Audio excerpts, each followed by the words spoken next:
There are days you sit in a chair and stare out the window because living seems to take too much energy. Even to think about what to make for dinner is an all-consuming task. It can be daunting, feeling as if there is nothing in this world that will ever hold your interest again. The mail-order catalog with the Valentine's Day gifts is a reminder there won't be any lovers' keepsakes. No hiding in the cabinet those chocolate and peanut butter eggs my husband, gone 2 years, used to enjoy. How small and silly a thought, but how big a rip in my heart. I had always been versatile and open to new ideas, but following my husband's death, life became a narrow focus of work and children. The joy had flown from most of my days, and I worried if this consuming disinterest in the world would be permanent.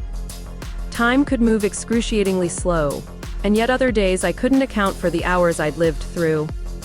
On the dark days, I lamented that no one cared anymore about my worries, dreams, or desires. I hated being an empty vessel. And as I began dating, I expected that special someone to come along, fill me up, and make me happy.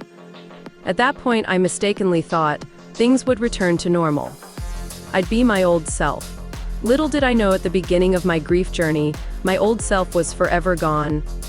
However, I wanted verification that I mattered to someone in some way. I wanted affection and caring, craving what I no longer had. My heart remained ever hopeful that I would find a happy ending.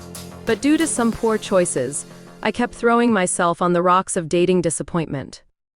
With the loss of someone integral to mine and my children's lives, my sense of normalcy had changed. Sometimes I wallowed in uncertainty about my life, and the tears would leak out of my eyes to run down my cheeks. I kept those emotions hidden most of the time. I couldn't bear to have others see me so weak. It seemed too private to share.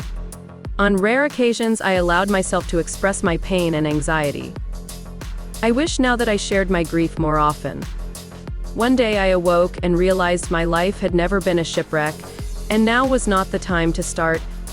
I was ever mindful that I was an example to my children, so I gathered my strength and took control of my destiny. Knowing the future was all in my hands was frightening, and yet liberating.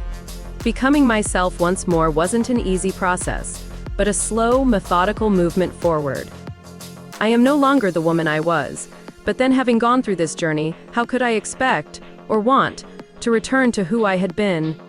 Indeed, as the years folded one into another, I had no need to rehash the past. It was behind me as it should be, neither forgotten nor dwelled upon.